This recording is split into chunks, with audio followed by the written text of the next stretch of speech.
And welcome to episode number 20 of the Between Two Brands podcast. I am shockingly enough still your host, Bill Petrie, and I want to thank you again for being here. We have a fairly special episode today, but before we get to that, let's go ahead and pay a bill or two. Finding the right people for your team shouldn't feel impossible or expensive. And that's where our good friends over at Promo Placement Recruiting come in. Now, with decades of experience in the branded merchandise space, they're the only recruiting firm specifically dedicated to the promotional products industry. In other words, they get it. Whether you're a supplier or distributor, promo placement helps you hire smarter, saving you valuable time, costly hiring mistakes, and yes, saving you a whole lot of money. Because when you partner with the experts who understand your world, great hires happen faster. Are you ready to build your dream team? Email our good friends at Promo Placement Recruiting at info@promoplacementrecruiting.com and let them help you find your next great hire. So, this is episode 20. I mentioned it's kind of a special episode. Today, we're going to talk a little later with our not so special guest, or not so secret guest, I should say. We're going to talk about the PPAI 100. And as I got to preparing for that, and it's a great list of suppliers and distributors, we'll get to that in a little bit. It got me to thinking about why we like lists so damn much. And I wrote a couple things down. I think the first thing is number one, people just love categorizing other things, um, mainly because we like to judge. We love to categorize things. Um, it's just, best burger in town, best musician, best anything. We love to categorize people. And it leads into my final point, which I'll get to in just a minute. But we really love that judging of people. It feels okay when it's on a list, when other times it may not feel as okay to judge someone. Number two, it plays 100% into our short attention span as a culture. If it's a list of 100, like we're going to talk about a little later today, you can stop at number 80 and know you can pick up at number 79. It's a very easy thing to hop in, hop off on. So I think that's very, very appealing to people. Number three, it is the perfect format for these things, for mobile devices. A good list, a well curated, a well formatted list is a great scroll fest. I've done it countless times. And number four, this leads back to the first point, so I'm tying it all back together. Since they're almost always opinion based, they always spark debate. Now, a great example is I think most of you know I love music. I got my album wall behind me, and I see a list come out every single year. Best guitarist of all time. And usually, same people are in the mix for the top five or so. You have your Jimmy Pages, you have your Jeff Becks, you have Jimi Hendrix, you have Eddie Van Halen, you have Eric Clapton. But every list, those five are usually juggled a little bit. And it's always interesting when a fan of one guitarist feels slighted because their Randy Rhoads wasn't as high as he should be, or so on and so forth. We love that debate. It feels harmless, but it also shows a real keen insight into what people like. And I just love lists. I just really like lists because they do spark debate. And I think I fell in love with lists back when I was in high school and I became a disciple of one David Letterman. I loved David Letterman on Late Night with David Letterman. When he did the Late Show on CBS, that was good too. But his peak awesomeness was Late Night with David Letterman following the Tonight Show with Johnny Carson. And he introduced those top 10 lists, which I absolutely love. So in that vein, I came up with my own top 10 list. So let's go ahead and channel our inner David Letterman and have at it. Now, from the home office right here in Franklin, Tennessee, these are, get my paper ready here. These are the top 10 reasons people in marketing, branding, or the promotional products industry should listen to the Between Two Brands podcast. You ready? Let's go. I'm ready. It's the only podcast where the host, that's me, pretends that the no editing is the part of the brand, when in reality, the entire production strategy is based on a Ronco rotisserie. Record it, post it, and forget it. Hate to say it, but there's kind of some truth in that. Number 9, I host it, which means you get industry wisdom wrapped in dad jokes, music tangents, and the occasional verbal fumble where I might call Brett Schaefer Brad, Brent, or Bert 5 times during the recording process.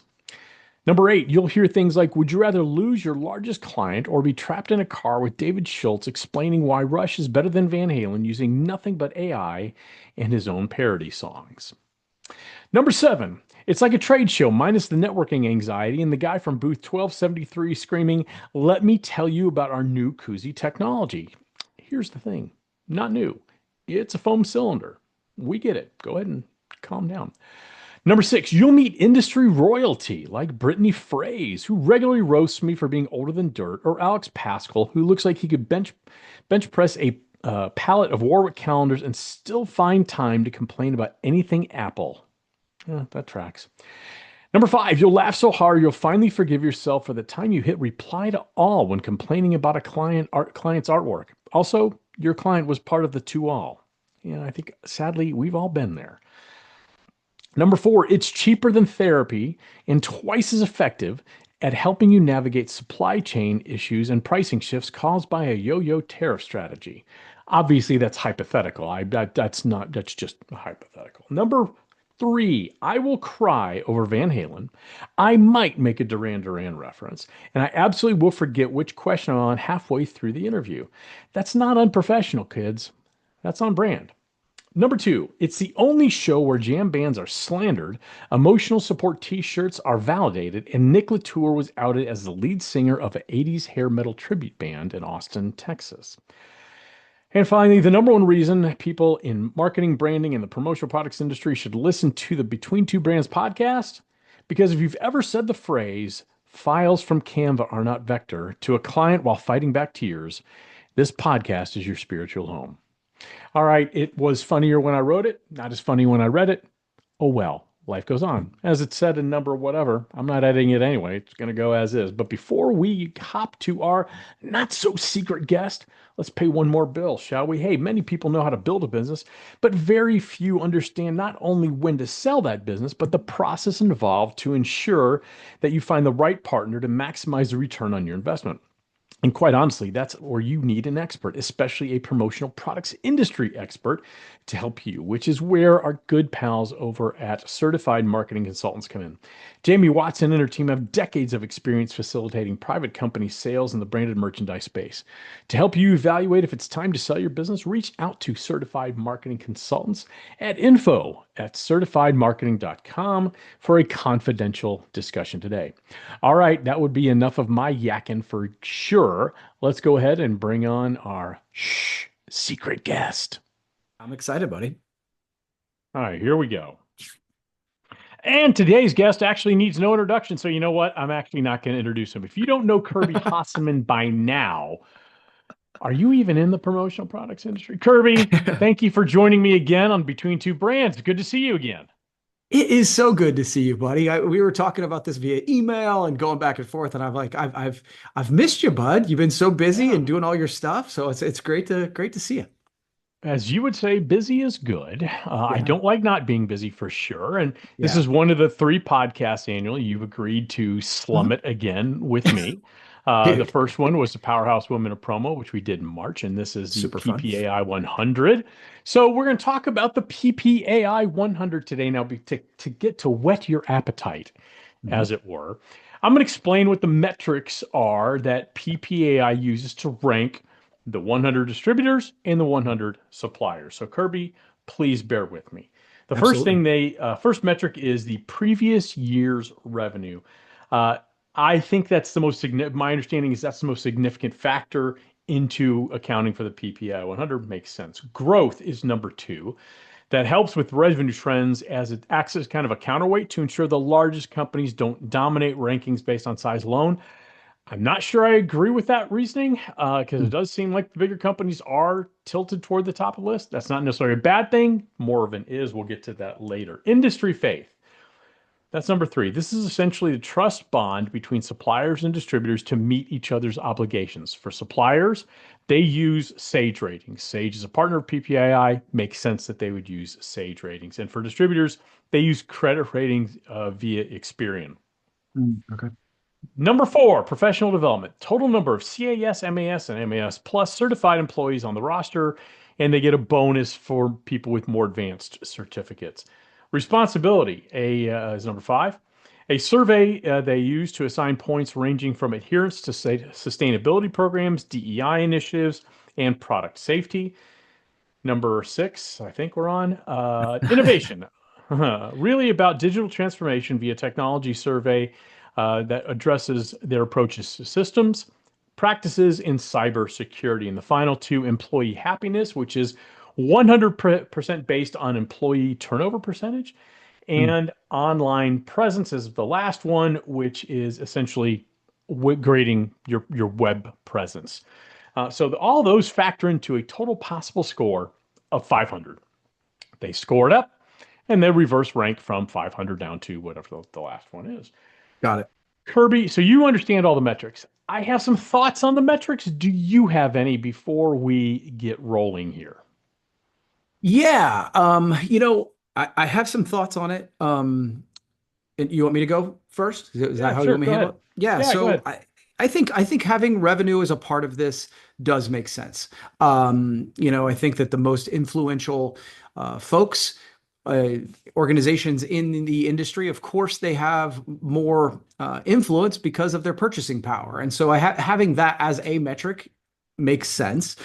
I think the growth one also, like, I think that does give it a chance to offset it. So industry faith, I understand what they're saying, but that one doesn't weigh a ton with me. I think a couple of other thoughts, just random, and then I'll kind of turn it over to you. Professional development, I get it. Total number of CAS, MAS, all that stuff, that's good. I I don't know how they would measure it, so I understand why they Yeah. don't. But I think there's a lot of other ways to do professional development outside of the education that is offered by PPAI. Mhm. I understand why they're weighing it, so it's not necessarily a critique, but it's like, okay. And then Mhm. the other one that just pops into my head is employee happiness, 100% based on Mhm. employee turnover percentage. Yeah. Like, couple thoughts about that is, I think that being in there makes sense. I think that there are other ways to measure employee happiness other than turnover, because, someone might have had a great experience with you. You've professionally developed them. They've gone on to start their own thing. So there's turnover, and you'll be negatively impacted by that with smaller organizations, right? Like, one person leaving a 3 or 4 person operation really has a big impact on that. So while I understand it, I think there's other ways they could go about it. So those are just right off the top of my head. Yeah, so some of ours are in alignment, so I'm going to just kind of go through my notes. I think the overall methodology is pretty good. It's well thought Yeah, out. I think, agreed. there's always going to be flaws, and it's very easy for two yuck monkeys like us to point out said flaws. Hmm. I do feel like the list is really gaining its footing. It had a really great start, but I really feel like it's a lot more legit now. Hmm. That being said, I like you. I'm not going to argue with the revenue and growth percentages. It has to be a major factor. I don't know if it's weighed the way I would personally weigh it, but Yeah. that's neither here nor there. I don't love industry faith. Sage Hmm. ratings and credit ratings just don't feel right to me. I say this often. I don't love the Sage PPAI relationship. I'm always uncomfortable with it. They are too close in my mind. I know I have friends at Sage who get very upset when I say that, and I have friends at PPAI who also get upset when I say that. That's my opinion. Yeah. Like it, leave it, hate it, love it. It's my opinion, and Yeah. I reserve the right to be wrong. I just Yeah. don't love that. Well, you reserve the Um, right to have that opinion, yeah, whether it's absolutely. distasteful or not. Yeah. You're Yeah. darn tootin'. I wrote this need to include professional development outside of industry stuff. Now, I actually do have a solution to that, I think. Okay. CAS and MAS is important and it has its place. But what about taking classes in AI or graphic design or things outside the industry that helps you do your job? This could be self-reported. They do it in other categories via Hmm. a survey. There's no reason that this can't be self-reported, and I think it needs to be factored in. It to me, when you look at the entire sphere of an organization, you have to take into account the things that are not inherently in the industry but Hmm. benefit the company as a whole in the industry. Yeah, I really agree with you on that one, buddy. And again, because self-reporting is already a part of that's actually one of the flaws of it, I think. Yeah, Because but it's also a necessary flaw. It's so I'm not taking a shot, but since you've right. already allowed self-reporting, I think that does make sense. Yeah, and the last one I wrote, very similar to yours, not sure how turnover percentage automatically equates to happiness. Many Right. people leave a job because they have a better opportunity. It doesn't mean they're unhappy. So again, I'm not sure I don't know what the fix is there. Um, I really don't. I don't, I know it's probably the category that's in flux the most. They used to base it off of, or a good portion of this one off of whether someone was on the best places to work list. I think that's gone now. My understanding is that's gone. So Yeah, I'm I was not surprised by sure. that. Yeah, Yeah. again, yeah. So those are the metrics. Those are the metrics. So Okay. now that we've debated that, Kirby, Sure. let's talk about the supplier list. So many had very strong industry faith. Now, I talked about kind of the it just feels I don't understand that one well. Right. I Yeah, want to yeah. understand it, but I don't understand it. Yes. I found two things. One, that so many had really good industry faith, yet companies like SNS, HIT, PCNA, and Snugs, and many others didn't. I found that Right. bizarre because I look at those companies as companies I would have faith to by the definition, that the bond that between suppliers and distributors means they will meet each other's obligations. So I found that Yeah. interesting. I love seeing Bell Promo so high, number 44. You and I Yeah. talked about it on previous Mhm. podcasts that Susan Lewandowski and her team have done such a fantastic job of reshaping the entire narrative at Bell Promo. So love seeing that work pay Mhm. off. And then the last one, I loved seeing some smaller guys. Warwick Yes. at 66, Shapenko at 71, Rupt at 81, and SOC 101. I loved seeing those smaller organizations represented on the list. So that's where the methodology and the metrics that the PPI media uses for the PPAI 100 work because it's not just all the large organizations. Now the front is Sure. loaded with large organizations like the companies that don't acquire each other, like SNS and Sanmar. Um, but still, all right. So what are your Yeah. observations on the supplier list, Kirby? Yeah, so I actually don't mind that the top of the list are the big behemoths. I I don't don't mind have that at all. I don't have a Like mind that the first yeah, couple are, but it's dominated, Kirby. yeah, 8 to 9 out of the top 10 is dominated, which tells me personally that the weighting of revenue mhm. is too high. Yeah. But Personally. and again, I understand where you're coming from. I will say that it doesn't bother me because I'm like, the top 10 most influential organizations are probably the biggest, right? And But this that isn't an doesn't influencer list. I It's just the top 100. I don't know what that means, but it's not yeah. top 100 influencers. It's the top 100. And by the way, maybe it's right that revenue's weighted that heavily. Yeah. I So my pushback is just this. It's like, okay, if the top 10 are SAMR, SNS, like I read that and go, yeah, that makes sense, right? But the idea that smaller suppliers, and that I guess that was what leads me to is like the idea that Rupt is on there. The idea that Warwick is on there, SOC 101 is on there is still indicative of like, oh, it inspired me to be like, oh, you know what? I haven't participated in this, and maybe I should because Mhm. other people who weren't ginormous organizations are showcasing this. So that's okay. So that would be my first takeaway. Second takeaway was again, kind of looking through this.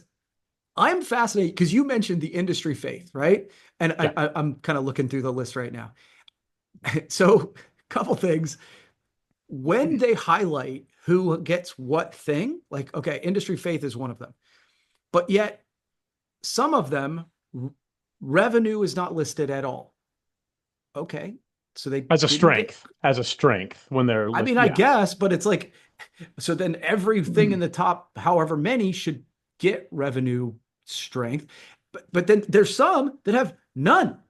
Yeah. Like if you No. go through the list, there's literally not like there's where it says there should be employee happiness, industry faith, it's blank. That's weird to me too, So right? I think the way they list it is like what is the most contributing factor to them being at that number.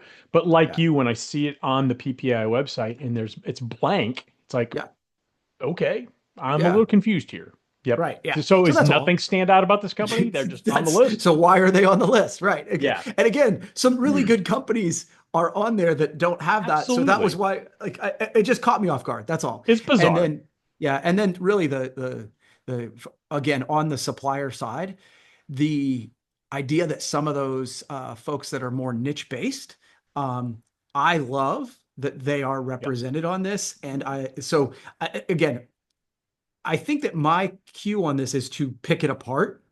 And I think that's what you do with a list like this.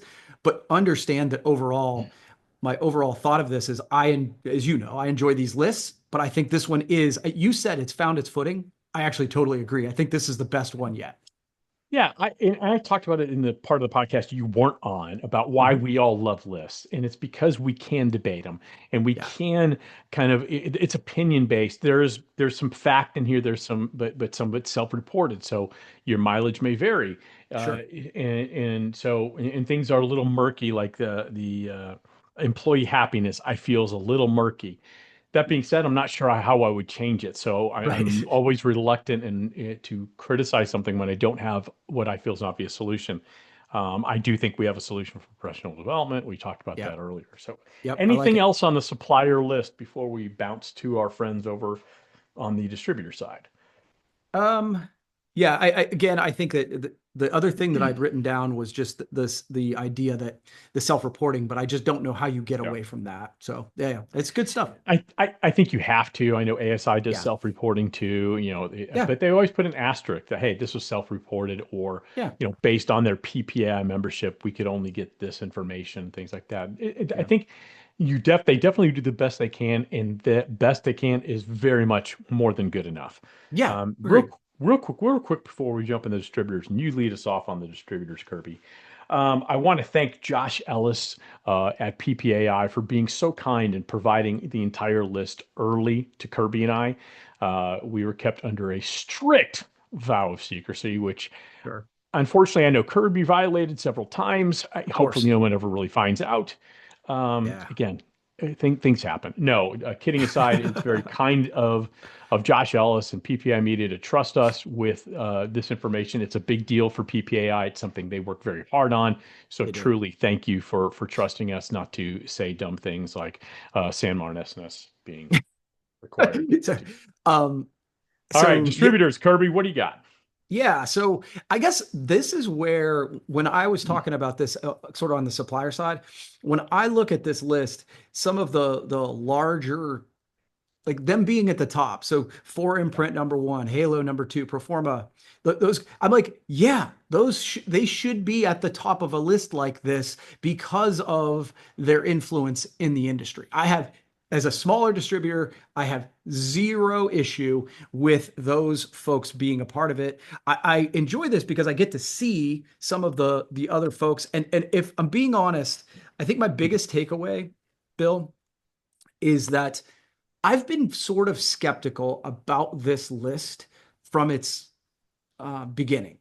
And because like each year, PPI asks us to here, fill out this information, show us what you're doing on this, show us what you're doing on this. And in the interest of transparency, I have not done it because I'm like, it's not worth my time. I'm not going to be big enough. yeah, At the end of me studying this one, I literally walked in today going, yeah, I think I'm wrong on this. I think that I need to participate because what I like is they are guiding the industry toward the behaviors they want us to do that are in the best interest of me, but also in the best interest of the industry. And at the yeah. end of this, I'm like, yeah, I need to take the time to do this next year to see where I'm at, get my grade card, whatever happens on that, because Right. I do think that my only I guess I have one other critique and we'll get to that later, but the idea that I think that those of us who are smaller shops that represent such a big portion of the industry sometimes don't have the time or the staff to put into something like this, and so we miss some of those voices. And so that would Yeah. be my only critique, but the fact is I left it going, ooh, I should make the time. So I do think it would be a good idea for you and your organization to make the time. I think it might give you some good benchmarks of where Mhm. you're really especially an outside perspective, someone judging your organization Yeah. essentially, but to give you kind of a good benchmark of where am I at today? Where do other people view I am at? And where do I Mhm. need to improve for other people to change that view? So I like that. Yeah. I am strongly going to push back on you with what you said before, though, about Halo and 4imprint automatically being at the top of the list. You didn't say automatically, but Hmm. you used the term because they're so influential. Nowhere Yeah. in the metrics is the word influence mentioned. Not one place. So Mhm. when I hear you say that, I understand what you're saying because yeah, they have a ton of influence. But Sure. if we're talking about this list in the published metrics, influence has nothing to do with it. So I think you're interjecting a perspective of influence on this list. So I could be wrong in terms of maybe Yeah. influence. Maybe maybe it's semantics. Maybe It all of might be this really is semantics because influence. I do think when you say, well, if revenue is a piece, Mhm. and as you mentioned, it's probably a big piece, well, then I think so. they're going to be at the top. I guess, you know what I mean? Again, it's a weighting system. Yeah. I'm Yeah. pretty sure. And the other thing is, of course, high revenue, strong revenue means different things to different people. Sure. For some people, like shareholders, hopefully means increased profits and Yeah. dividends and things like that. For other people, it does mean, holy crap, they have a ton of buying influence, which is kind of what Yes. you were representing. Yeah. So just a differing thought there, not necessarily Yeah. wrong. All right. Um, I did say here are my things I put. The top eight read like a revenue chart. Not really Mhm. surprised by that. Yeah. I love that our good friend, or my good friend, I think you know him as well, Bill Feldberg and Mhm. the good folks at Something Inc. They were 19. They were ahead Yeah. of Promo Shop, ahead of Vernon, and ahead of Nadell. That was surprising to me. But again, they have had such a meteoric rise, and really Yeah. not. They've grinded for years, but they've really come into their own the past couple of years. It's amazing to watch. That's actually a good one. Sure. Can I Yeah. interject? Because that was one of the Yeah. ones that caught my eye too. I was like, oh, they're on that. But as they look at the things that they're recognized for, uh, growth is on there, but revenue is not. So what's the number in revenue that makes it a part of your strength? Because it wasn't like they didn't have any revenue. You know what I'm saying? No, because I was my next point is amazing growth, and I have put Something Inc. is 120% growth, which is amazing. So again, I don't understand what the high marks are. I really don't, and I'm not sure I ever will. It could be my reptilian brain. But other companies with amazing growth, Bamco 69%, 4imprint 73%, the aforementioned Something Inc. 120%. Joseph Summer over at Whitestone 163%. I love seeing those type of growth numbers. Yeah, that's cool. Here's one that jumped out at me. Lots of folks from Reciprocity Road, very well represented on the list. That's That's a good Image point. Source, Zagware, Brand Fuel, really, really good stuff. And then the ones that shocked me, there's a couple companies, more than a couple, that I had never heard of. Yeah. Um, Yeah. H&H, I maybe I'm again, we've already displayed how stupid I am, but H&H Global, I don't know who they are. They're number Yeah. 10 with a revenue of $442 million. Yeah. I've never heard of them. Yeah. And Uh, same. the the E Group, they're number 48 with a revenue of $29 million. Never heard of them. Just very interesting there. Yeah. Yeah. Yeah, and again, I Um, agree, and I think that it shows it goes to show so many times where how it's a small town our industry, but it's also much bigger than we think. And I'm always reminded of that when I Absolutely. go to Expo. It's like, who are all these people? Yeah, It's no kidding. amazing. No kidding. All right, well, let's wrap it up a little bit, Kirby. Do you have any final thoughts? I have some if you want me to go first. I have one final thought.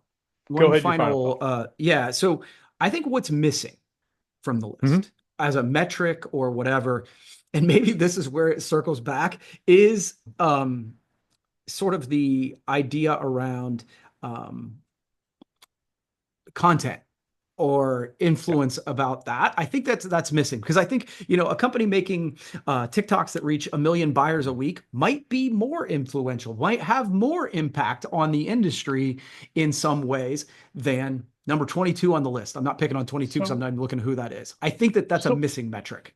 so maybe it's a new metric of influence. Like you Yeah, mentioned it a couple times, so it's clearly yeah, in your mind, which is a good thing. yeah. But it's not mentioned in their metric. So Right. maybe it's an influence or a metric of influence, and maybe you factor in companies who are part of the online 18 individuals who work at companies who are part of the online I team and yeah. tie them together. At least it I would think be a that's starting point. interesting.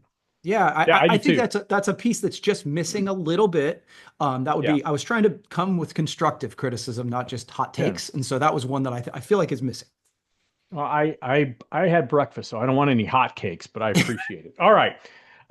My thoughts were a great overall list. Both Yeah, suppliers agreed. and distributors were very well represented. I think they did Yeah, a great job with the list. yeah, No metrics are perfect, but they do a great job with the metrics that they use. I think yeah, there's something there about adding industry influence, and you can wrap up content, people being on the online 18, so on and so forth. I yeah. like that. Maybe that's part Uh, of reputation that would make that make a little bit more sense too, you know? Yeah. And then because I think that metric would actually better represent the industry and represent how we all go to market as an industry. Yeah. A lot of people use content and social media to Mhm. do that, and I think that should factor into the PPI 100. So I like Yeah. that a lot. So we're both very much in line with there. Last, I've said for a couple of years, I've said actually for a long time, but specifically as it relates to this list, a couple of years, again, service providers are not part of the party. Mhm. That absolutely cheeses me off every year. But I think I might have a solution. There's Okay. not, there's probably not 100 service providers, so I'm not sure you could do a PPAI 100 for service providers. Mhm. But I think it might be time to look at a PPAI 10 and have service providers be part of this little party. There's no reason why a company like commonsku or ASI or Promo Pulse or possibly even Brandivate shouldn't have the same opportunity for inclusion in a list of this type of stature. And it really irritates me that it hasn't been done. To be honest with you, it always does, always will, and maybe there's reasons. I know there are probably reasons. I just don't know. I agree with them. Well, and I do, and I think if you look at it kind of the way that you push back to me on that I should participate so that I get some Mhm. outside feedback on what we're doing, I think that allowing those people who are paying members of PPAI to get that same kind of feedback would be valuable. Yeah, It'd be valuable for it would. Brandivate to hear that we are doing this or not doing that. So yeah, I No, think I that's I a agree. good take. Uh, all right. Well, awesome. Hey, what? What? No, what? Rapid fire? What? Okay. Kirby, I've been handed a rapid fire. Now, apparently, it's come to my attention you like lists. I So do. I'm going to give you a quick rapid fire. Again, no wrong answers. What I'd Okay. like to ask are which list would you be more interested in reading?